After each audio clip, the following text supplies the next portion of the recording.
We're going to take a look on the daily detailing what exactly the newspapers are saying as far as the governance of this country is concerned. Later on, we'll be having a conversation with someone in the creative industry. Don't want to miss that particular conversation. Start engaging us on our socials at EBN TV, that is on Facebook, at TV_EBN, that is on Instagram, and I'll be sampling your feedback as we continue with the program. Now let's get started. Now, at least 6 people have been confirmed dead and 2 others injured following a crash of an Ambre Flying Doctor's Light aircraft in the Mohoko area of Kiambu County on Thursday afternoon. Now, the ill-fated aircraft, a Cessna Citation XLS with registration number 5YFDM, was en route to Hargeisa, Somalia, after taking off from Nairobi's Wilson Airport at 2:17 p.m. Now, the plane went down under unclear circumstances, crashing into the residential areas, sparking panic among residents. Now confirming the incident, Kiambu County Commissioner Henry Wafula stated that among the fatalities were 2 doctors and 2 nurses who were on board, along with 2 members of the public who were at the crash site. Now, at least 2 people sustained injuries and were rushed to nearby medical facilities for treatment. In a statement, Ambre Flying Doctors CEO Stephen Gitau expressed deep sorrow over the tragedy and assured that the organization is cooperating fully with the relevant authorities to establish the cause of the crash. A multi-agency response team, including the Kenya Defence Forces and the National Police Service, was quickly deployed to the scene. The site has since been cordoned off and rescue and recovery operations continue. Ndege ikikuja ikaanza ikabimbirika and then alafu ikaanguka. After ilianguka ikalipuka mlipuko mkubwa sana, moshi ilikuwa mingi, ikakava sky. Alafu watu wakakuja wakajazana hapa, kulikuwa na moto mkubwa sana. Kuna watoto walikuwa huko ndani, wazazi wakajaribu kuambia watu watoe, moto ulikuwa mzidi, watu wakaanza kuzima na ile tank ya kanisa moto. Wakajaribu kuokoa huyo mtoto, hawakuweza. Ndio sasa firefighters wakakuja, wakajaribu kuzima moto, wamezima kama na gari 2 hivi. Ndio polisi wakaasili, wakachukua scene na wakaanza kutoa hizi watu, tuone kama watapata mili yote. Kwa mwendo wa saa 10 nilikuwa nimeona ndege ilikuwa inaenda kiname hivi. Alafu after that nikaona imelipuka, ikachoma upande huu na ikachoma kiwanja kingine. Alafu tukapata vidole kwa defense kwa boma ya mtu, vidole 4. Alafu tukapata mwili metapaka kila mahali, na ndio maafisa wakakuja nao wanajeshi wakakuja. Tu hapo nje kwa nyumba nikaona ndege imeruse control, ikakuja like 100 meters kwa penye nilikuwa, imekuja ikiangusha mabaki ya watu hivi, then ikakuja ikaanguka hapa. Sisi tukakimbia tu, tulikuwa wengi. Kufika hapa ni moshi tu ilikuwa, then tumepatana tu na mabaki ya soldiers. Nilikuwa jikoni, nikaona ndege inapaa huku juu. Sasa kuchungulia nikapata ndege ikaanguka, ikalipuka moto kubwa. Hasa kuharakisha kukuja hapa, nikapata imeangukia nyumba. Watu walikuwa ndani, kuna watoto walikuwa huko ndani. Watu wakaanza kupiga nduru. Pia watu wakaanza kupoesha moto. Kabla ya wazima moto waje, kulikuwa na tank ya kanisa. Watu walikuwa wanachota maji wakipoesha moto kwa hizi nyumba. Tulisikia noise imebang tu pahali. Unajua tulikuwa nyumbani, so tukakimbia hapa. Kufika hapa ndio tunasikia kuna ndege ya jeshi imeanguka. Na of course hii ni kitu mpya sana kwa wengi wetu. So tukakimbia hapa tujione. Na kufika hapa ndio tunaona kuna wengine wanasaidia save watu, but maybe it was too late, kwa sababu ukiangalia vizuri sana hata huwezi recognize kama kuna mtu mwenye amebaki. Right, moving on, a fierce fire on Wednesday afternoon raised down a girls' dormitory at Narok Full Gospel Church, sparking outrage among local residents who blamed the county government for failing to respond swiftly to the emergency now. According to eyewitnesses, the fire broke out under unclear circumstances and rapidly consumed the structure, reducing it to ashes before help could arrive. No casualties were reported, but significant property loss was incurred. Now speaking to the media at the scene, enraged residents criticized the county government for not deploying a fire brigade to contain the blaze. Now they claim that they were forced to organize themselves in a desperate attempt to extinguish the fire using makeshift methods. Mimi naomba serikali iangalie maneno. Kwa sababu kama zima moto ingekuja, kitu hazingechomeka hivyo. Gavana wetu atuangalie, ameachilia Narok. Kama ndivyo, sasa tumeletea gari ya moshi, ya maji. Tunaomba na tunasikitishwa sana na mambo tumeyaona. Tunaona watoto wetu wanachomeka na ni kwa sababu ya county government imelalisha. County government hawana simamoto. Hii kitu tungeshughulikia mapema sana. Kwa hivyo tunaomba gavana yetu mahali aliko ashughulikie the development resources yenye itatusaidia sisi kama watu wa Narok Town Ward. Sasa hivi watu wenye tunaumia hapa ni watu wa Narok Town Ward. Ndio tunasema wewe msee ni one time. Vile Joroge Kinyanjui, mimi ndio hii kaunti hii Narok. Kwa maroli tumesikia moto imekuja hapa. Sisi tumekimbia, sima moto haiwezi kupatikana hapa. Narok County unatubure kabisa. Tunaomba kabisa hii Narok County iwe na simamoto hapa. Mimi ndio hiyo lori imekuja ya maji. Kia maji imekuja kuchomeka. Mimi mwenyewe nimejitolea mpaka nikawai hapa. Kwa hivyo naomba huyo mama wote na hiyo watu wote tumeomba raia ndio wamesaidiana hapa. Sio serikali ama si kitu ya county. Raia wenyewe. Sisi tunasikitika sana. Kuna moto imetoka pale Full Gospel, mahali wasichana wa rescue wanalala. Na mpaka saa hizi bado county government hawajafika. Tunashangaa simamoto za county government ziko wapi? Hiyo ni ushuru ya watu ya Narok. Mahali kunachomekea, watu wanachomekea ndani ya manyumba, mahali inaharibika na watu ya county mpaka saa hizi hawajafika. Tutaungua mpaka lini? Mnataka kutumaliza mpaka lini? Ndio sababu hii watu ya Narok County, Narok Town Ward, tunasema hii serikali ya governor tunaiambia ni one time. Na watatuondokea. Wapatia wale watu ambao wanaweza kufanya kazi Narok Town wafanye. Kwa sababu hatuwezi kuwa watu wanapata majanga na bado county government ya Narok haifiki kuwasaidia. Now, authorities in Kisii County have launched a full-scale investigation following the tragic death of a 3-year-old child who was allegedly strangled and found lifeless inside their family home in Amabundo area. Now, according to police reports, the child had been left at home under the care of their mother and a domestic worker when the incident occurred.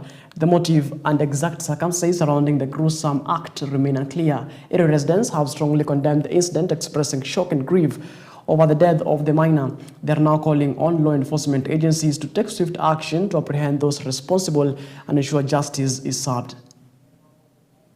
Nilipigiwa simu nikaambiwa mtoto amepigwa mpira, nikuje nyumbani. Nikakuja nikapata mtoto amekufa. Kitendo ambacho kimefanyika leo ni kitendo cha aibu na ni kitendo cha kishetani, kwa sababu mtoto ambaye ni wa miaka 3 anapopatikana amenyongwa na ni mchana, ni kitu ambacho kinatushangaza.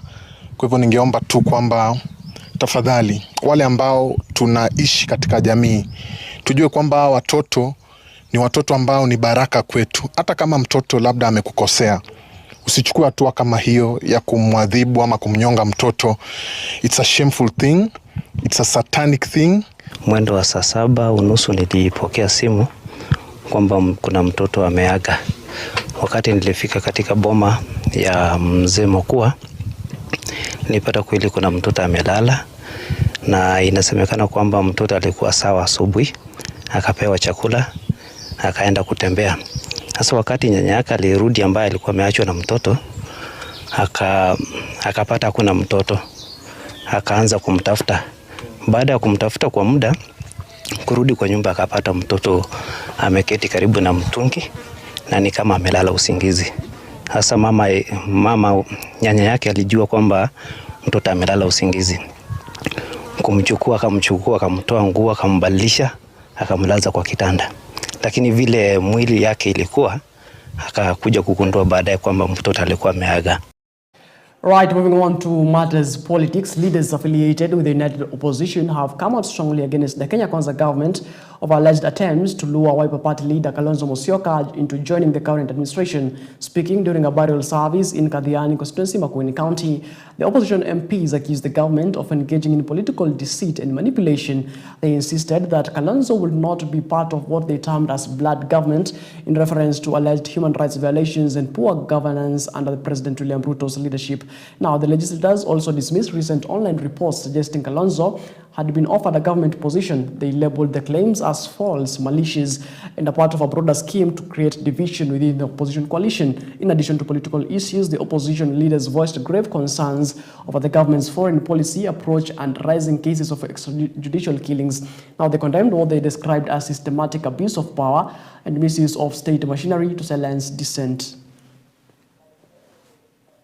Iko watu wamejidanganya ati His Excellency Dr. Stephen Kalonzo Musyoka ati anaweza fanya kazi na watu ambao wameshika damu ya watoto wa Kenya hii.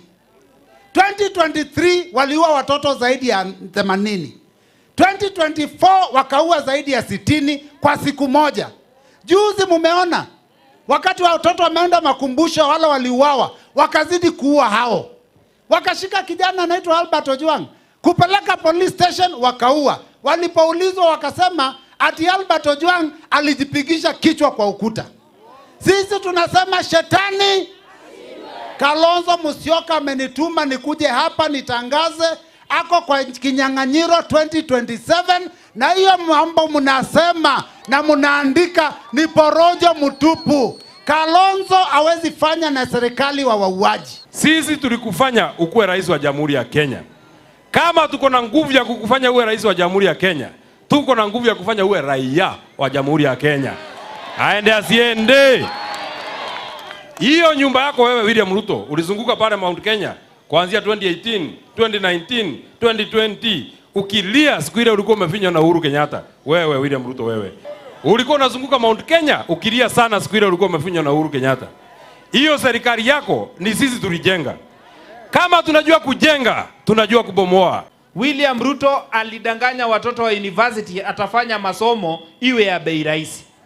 Sasa imeongezea bei na William Ruto anasema kuna kazi anafanya. Kwa sababu ya kuharibu masomo ile Kibaki na Kalonzo walianzisha wakiwa kwa serikali. William Ruto must go. Aende asiende? Kadhiani aende asiende? Ni muongo si muongo? Ati alisema atainua watu kutoka chini kuenda juu. Mkiangalia ameinua ama amegeuza? Si hata ameweka wengine kwa shimo. Mkiulizwa Kenya, nani ameharibu uchumi ya Kenya? Nani ameharibu uchumi ya Kenya? Nani ameharibu matibabu ya Kenya? Nani ameharibu mambo ya elimu ya juu? Ataenda ama aendi? Right now, the former Deputy President and Democracy for Citizens Party leader Rigathi Gachagua has intensified his criticism of President William Ruto's holding him directly responsible for the country's struggling economy. Now speaking during a Midwest engagement with the Kenyan diaspora in the United States, Gachagua launched a scathing attack on the president's leadership, accusing him of economic mismanagement and stifling political freedom at home. Now he pointed to a recent incident in Murang'a County where opposition leaders were reportedly blocked by police from holding public meetings as a sign of increasing political tolerance under the current administration. Gachagua urged the U.S. government not to withdraw its support for Kenya, saying that American partnerships are crucial to safeguarding democratic principles and economic development in the region. Evidence is everywhere, and you must be held to account. In fact, the other day when I was here, I was with some senior American leaders last Sunday. And we were watching live a meeting taking place in Murang'a, where policemen were beating leaders and they were protecting armed goons. And these American leaders could not believe that it is possible for policemen to attack civilians. They could not believe it. They could not believe that policemen can escort gangs to beat civilian population. William Ruto, that evidence is here in America. And there's no way you can run away from it. And those things will come to light. On that matter, let me appeal to all of you. In your respective states, tell them about Kenya. Tell them to support this bill when it comes to the floor of the House. Give them details of what is happening in Kenya so that they are well informed, so that they can support the bill, so that a review is done. And our request to the American government and the American people, please don't punish Kenya because of the atrocities of William Ruto. Don't withhold military aid to Kenya. Don't withhold sharing of intelligence with Kenya.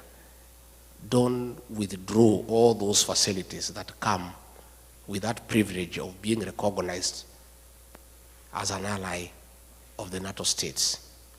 All we are asking the American government to do, once you confirm all these concerns, help us. Don't have sanctions against the people of Kenya or our country. And there is real panic in Nairobi. I saw William Ruto today fumbling with words, trying to explain himself, but trying to digress from the real issues. He was saying that the Americans have a problem with him because he is having a relationship with China. And he is having a relationship with China because it's good for the country. But he's running away from the real issues. And because he follows me wherever I am, it is good for me to tell him why the Americans have a problem. Now, the Energy and Petroleum Cabinet Secretary Opiyo Wandayi has announced that the Orange Democratic Movement, that is ODM party, will not present a presidential candidate in the upcoming 2027 general elections. Speaking in Kenya during the inspection tour of the government's last-mile electricity connectivity project, Wandayi stated that ODM party leader Raila Odinga has made it clear that he is fully committed to supporting President William Ruto in delivering on his pledges to Kenyans. Now, the CS criticized opposition leaders who have opposed Raila's decision to collaborate with the Kenya Kwanza administration, terming their resistance as counterproductive. He urged them to channel their energy towards identifying a strong alternative candidate to challenge President William Ruto in the next election. But you cannot fool all people all the times. Hiyo ni porojo. Hiyo porojo ya kinimwani tusahau. Sawa? Hazina maana na zitasaidia mtu na mambo yote. Kwa hiyo Raila Odinga mwenyewe ameamua na amesema wazi ya kwamba atafanya kazi pamoja na Mheshimiwa Rais Ruto mpaka dakika ya mwisho. Na wakitafuta mtu ambaye atagombea kiti cha rais, kuna watu wengi ambao wamejitokeza wanataka hicho kiti. Washaye na Raila, si ndio? Sasa hiyo wazee aendelee na shughuli zake za kusaidia rais kuendesha nchi, ili nchi iwe na maendeleo na utulivu na amani. Hizo vitisho ndogo ndogo waachane nazo. Right, Kericho Governor Eric Mutai has issued a bold threat to dissolve the entire county government of Kericho, citing frustrations with governance and what he termed as deep-rooted systematic failures amid looming impeachment of the governor. Now speaking to the press on Thursday, Governor Mutai said he would invite the residents of Kericho County to consider and pursue a constitutional petition for the dissolution of the county government in line with Article 192 of the Constitution of Kenya. Now the governor emphasized that the ultimate decision would lie with the people of Kericho, whom he believes should determine the fate of their county leadership through constitutional means. Now, if the petition gains traction, it will be forwarded to the president, who has the constitutional authority to refer the matter to the Senate for consideration. Officially, invite the residents of Kericho County to consider and pursue a constitutional petition for the dissolution of a county government under Article 192 of the Constitution of Kenya. Let us no longer be hostages to function. Tomorrow, we will begin collecting signatures across the county to dissolve the county and petition the president to petition the county government of Kericho, and then we go back for fresh elections and let the people decide. We will not continue like this. We will not be hostage. And so tomorrow we'll kick off the process of collecting signatures to dissolve Kericho County. And we respectfully ask the President that by next week when we will be presenting for him the documents to gracefully accept the people's of Kericho's decision, to the wills of Kericho, to dissolve the county, and we all go back to seek fresh mandate from the people of Kericho.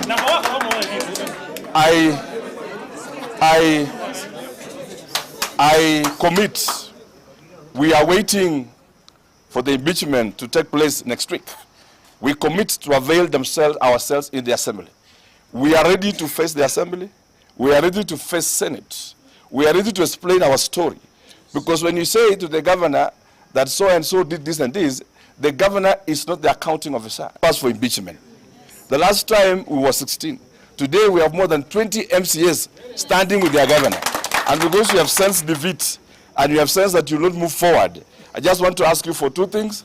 Stop moving houses of MCAs in the night. Stop texting them and actually intimidating them. Stop asking them that you remove their seats. They are also parents. They need to pay school fees. They need to pay food for their children. And kindly let us allow the due process to take place. I also hear that you say that utachasia kura, the way you want to chasia. Let me give you this warning early enough, my brother. I have tolerated you long enough as the governor, and this time round, if you try that monkey business, you will not believe what you will see. Now, the Orange Democratic Movement, ODM, has appointed Shimanzi Ward MCA Priscilla Mumba as the new majority leader in the Mombasa County Assembly, replacing Adhman Muamiri of Likoni Ward, following a party resolution adopted on July 3rd of 2025. Now, the announcement was formally made by County Assembly Speaker Harub Khatri, who confirmed Muamiri's ouster from ODM members resolved to endorse Mumba in a shake-up aimed at streamlining leadership and advancing development agendas within the assembly. Now, Mumba, while addressing the House, accused her predecessor of stalling critical legislation, particularly the Mombasa County Ward Equitable Development Bill 2024, which she said was designed to allocate funds equitably to the wards for development projects. Now, she claimed that Muamiri's opposition to the bill denied MCAs the resources needed to save, or rather to serve their constituencies effectively. Tunashangaa watu ambao wamechaguliwa pia wao katika wodi wakiongozwa na huyo aliyekuwako akisema haelewi wala anapinga kuwa tusipate ule mfuko wa kusaidia wodi zetu. Sasa yeye kama kiongozi aliyekuwa wa wengi, ikiwa hataki kuona mfuko umeingia katika wodi zetu na tuweze kusaidia kazi zetu za nyanjani, maendeleo yatatokana na wapi? Maendeleo yataonekana vipi katika huyu MCA kuonekana amefanya kazi yake? Kwa hivyo tukaona moja kwa moja hana ushirikiano na sisi, hana ushirikiano na kutaka kuona maendeleo ya nyanjani, na watu wa upande mmoja hawezi kufanya katika hizi sub-county nyingine zisiweze kutaka kuendelea. Kulingana hiyo statement kwamba pengine kuna ubaguzi fulani umefanyika, kuweza kutoa wodi fulani, mtu wa kiongozi wa wodi fulani, kuweka ubaguzi kwa wodi nyingine. Sisi kama wabunge wa county tunasema hiyo ni urongo, na jukumu letu kubwa ama kama vile majority leader ameongea ni kwamba tulikuwa kwa kidogo hatuna furaha vile majority leader aliotoka anaendesha hili bunge letu. Mimi nikiwa nilichaguliwa na tiketi ya UDA, ile ambayo imenileta hapa ya muhimu zaidi ni watu wa Junda kupata maendeleo.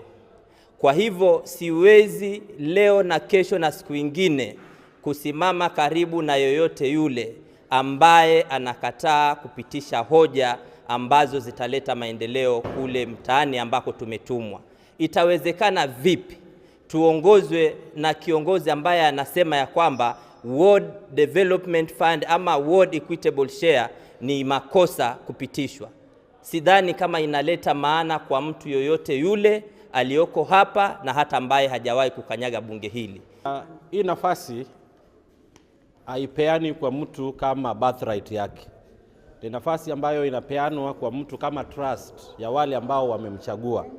Na ikiwa umechaguliwa na watu, ni lazima ujue kwamba wale ambao wanakuchagua wako na the same right kama wewe na wako na haki ya kutendewa haki. So ikiwa utaenda kiuka hayo, definitely panga itakupata tu. Ujeuri katika hizi kazi saa nyingine inachangia mambo kama haya. Kwa hivyo sisi tunasema yale ambayo yamefanyika leo ni funzo kwa kiongozi yeyote ambaye amechaguliwa na ana kiburi katika kazi yake ambayo anafanya. Now, police in Mutopo have arrested 3 suspects in connection with a string of criminal activities that have rocked the area in recent weeks. Now, the trio was apprehended during a well-coordinated security operation that also led to the recovery of suspected stolen items. Confirming the arrest, Kilifi South Sub-County Police Commander Hassan Kochale termed the breakthrough a major relief for residents who have raised concerns over the rising insecurity in the town. He thanked members of the public for their cooperation and for providing crucial intelligence that enabled the successful raid. Among the recovered items were old and new Kenyan currency notes, foreign currencies, mobile phones, computers, and police regalia believed to have been used to aid criminal activities. Authorities estimate the value of the seized items to be over 2 million Kenya shillings. To where they usually take the stolen items, officers rush the scene under the command of the OCS and the SP personnel. They managed to arrest 3 suspects, the ones you've seen before us.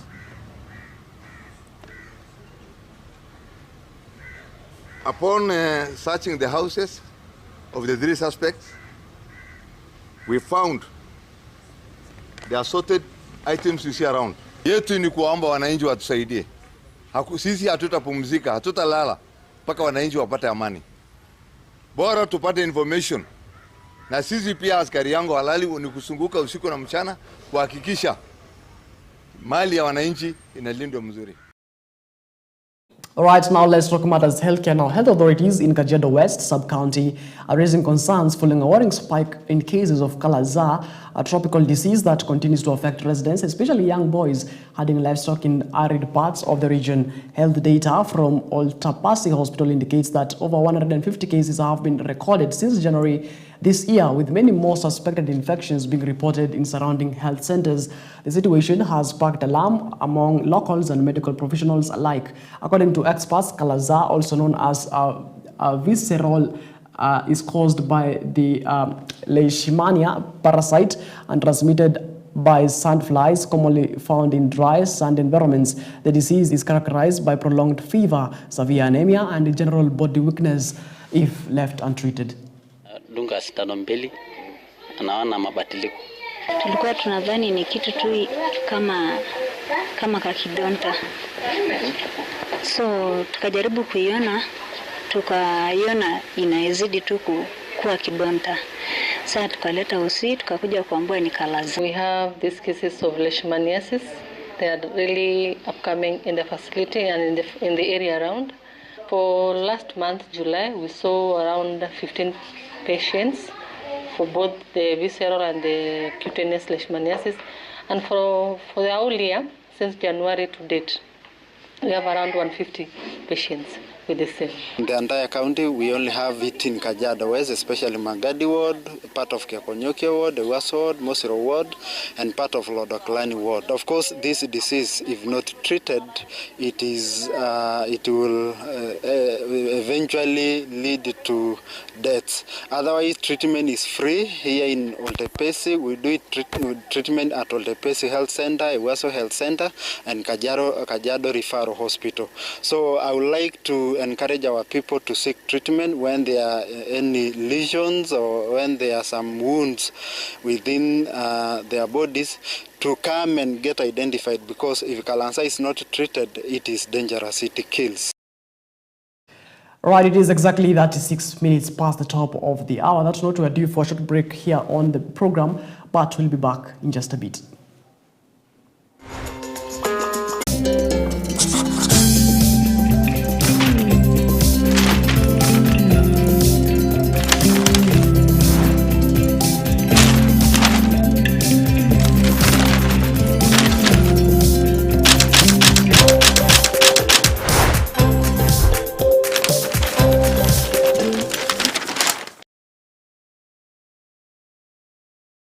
All right, now let's take a look on what's making headlines on, or rather in the dailies today. I'm having the Daily Nation, the Standard newspaper, and the Star newspaper dated today, the 8th day of August 2025. Many thanks, of course, for joining us here on EBN TV. Now let's take a look on what's making headlines on the Daily Nation. Now, top story on the Daily Nation: governors reject e-citizen system for county funds. Now, even before the dust settles on the storm over the e-citizen system, which auditors say is losing billions of shillings and its ownership is questionable, the government plans to roll out a similar one-step shop payment platform for counties. Now, this has kicked up a fresh controversy, with some governors rejecting the proposal as another assault on devolution and a plot to tenderpreneurs to bag a lucrative deal. Of course, that's a story on page 4 and 5 of the Daily Nation. Now, top story here on the Daily Nation. First page, CHAN 2024. 10-man Harambee Stars draw with Angola. Now, there is a picture there. Of course, Harambee Stars players, that is Daniel Sakari, fights for the ball with Mauna Jao of Angola during the CHAN match at Moi International Sports Center, Kasarani, yesterday. Of course, that game ended draw of 1-1. Right? Moving on, Kenya matters immigration. Kenya loses fight to block Canada from deporting her family. Now, a Canadian judge has approved the deportation of a Kenyan preacher and her 2 young daughters after her Islam claim was rejected. Ms. Rosalind Wanyeki fled to Canada in 2020, citing persecution. That's a story on page 3 of the Daily Nation. Matters education on the Daily Nation. This particular morning, the Kenya Union of Post-Primary Education, that is KUPPET, has vowed its members will go on strike if their healthcare plan run by Minet is withdrawn and they are transferred to the public service scheme operated by Social Health Authority. Now, matters politics. Inside Ruto Raila road to 2027 pre-poll coalition. Now, planned by President William Ruto's and Mr. Raila Odinga's parties to convene joint parliamentary group meetings and track implementation for their cooperation agreement is being viewed as laying the ground for the 2027 pre-election coalition. Of course, that's a story on page 7 of the Daily Nation Matters Politics. Now, let's take a look on what's making headlines in the Standard newspaper dated today, the 8th day of August 2025. Now, also top story on the Standard newspaper, e-citizens billions trail.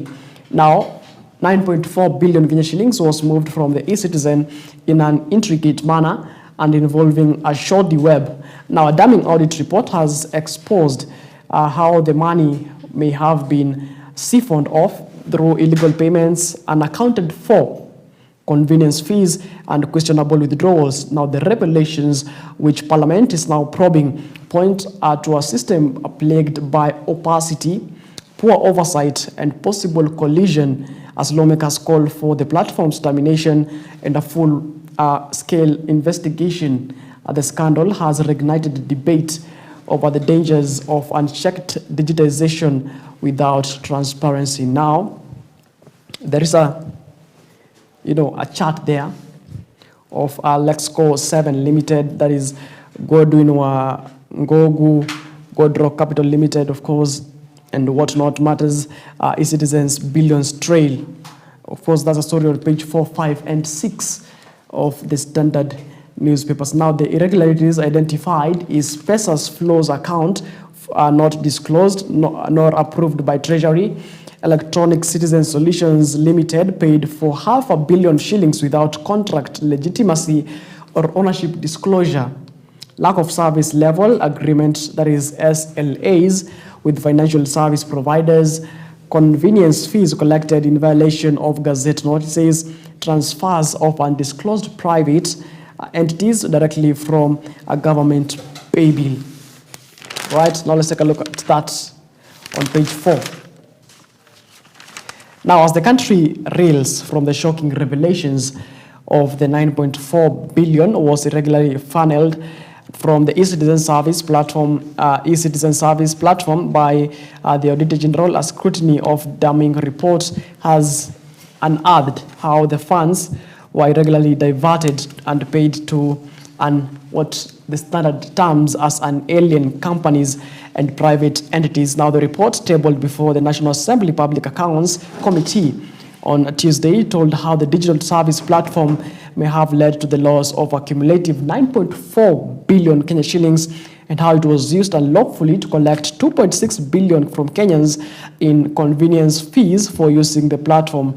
Now, the Standard unveiled the intricate money trails through which the public could not lost billions. It all started in 2023 when the Information Communication and Technology Authority, that is the ICT Authority, entered into the e-citizen platform to support and maintain a framework and contracted webmasters Kenya Limited in consortium, beg your pardon, with Pesaflow Limited and Olive Tree Media Limited. Now, according to the Business Registration Service, Webmasters Africa Limited was registered in 2010, and it owned by Lexco Company Limited, which has 50 ordinary shares, while James Oyugi Otieno holds 50 shares. Of course, that's a story on page 4, 5, and 6 of the Standard newspaper. And of course, in the front page of the Standard newspaper, there is a chart there. It, of course, draws a picture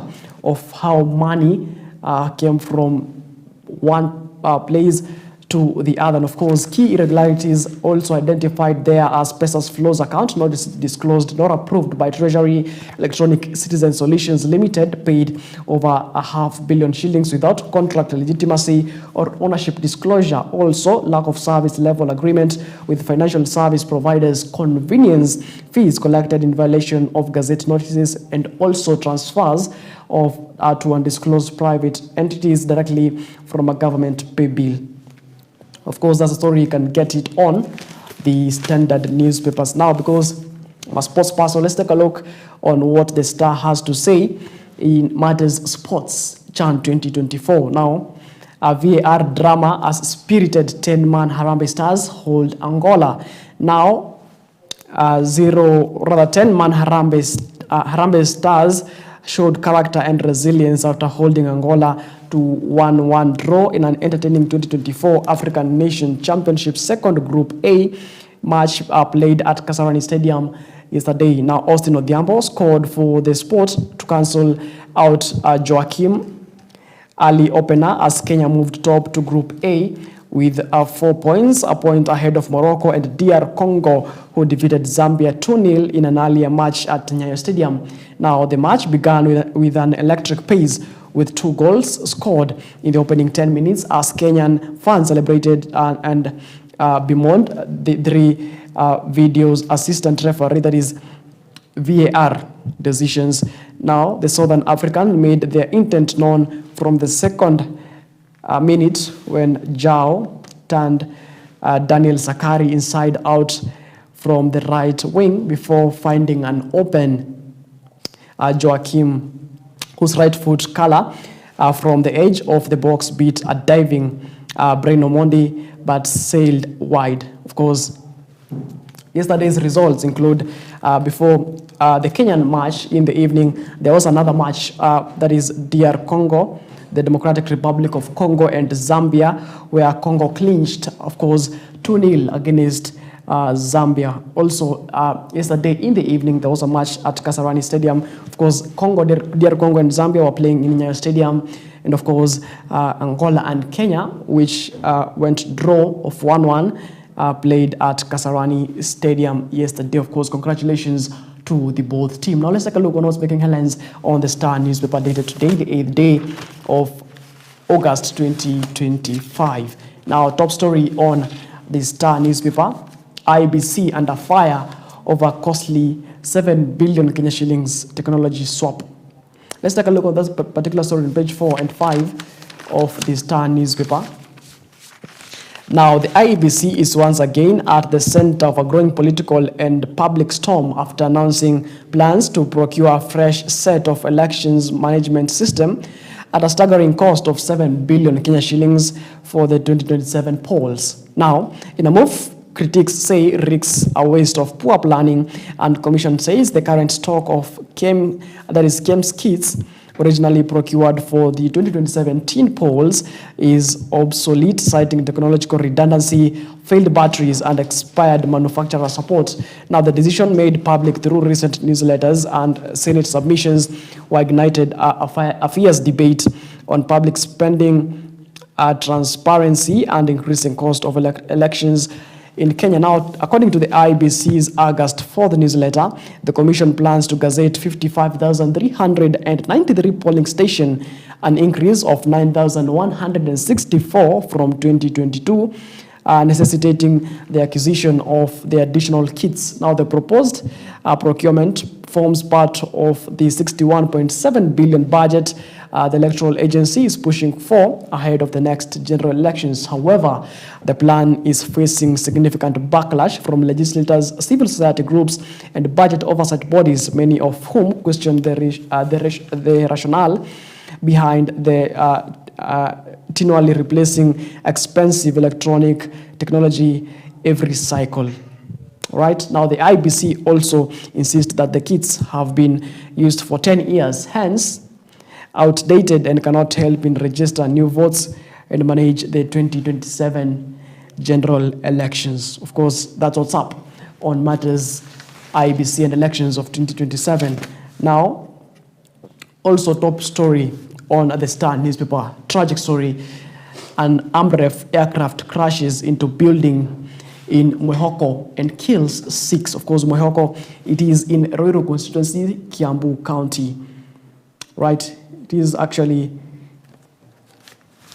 quite an unfortunate story right there we had in the, of course, our bulletin, and of course, our condolences to the family and friends who lost their lives in the crash. Moving on, guilted lover after my job, police tells court. Now, a police officer on Thursday made a passionate plea to the magistrate to serve his, or rather to save his job, telling the court that jilted lover was after his life and wanted him sacked.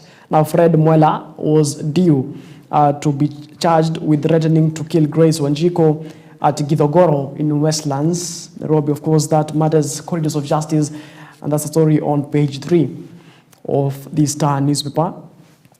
Moving on, Salim Njoki tends to change makers and seen ones. Now, in a world of demands and breakable heroes, Salim Njoki is a mission, or rather is on a mission to remind Kenya's change makers that the most powerful resistance begins within, and that sometimes healing is the revolution. That's a story on page 10 of the Star News paper. Of course, matters sports.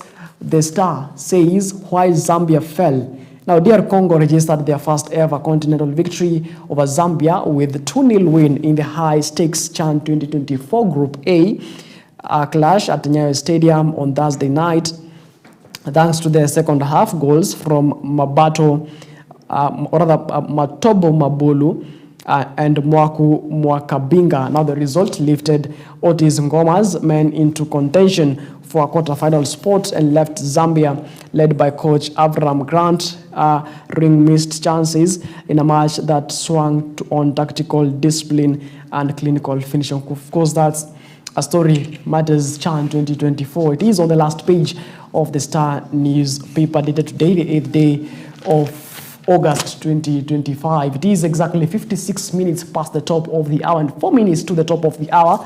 At that note, we wrap up our newspaper review this particular morning. But on the other end of after the break, we'll be having a conversation with a young man in the creative industry, of course, modeling industry. We'll tell you what's up in that industry. Do stay with us. Don't go too far.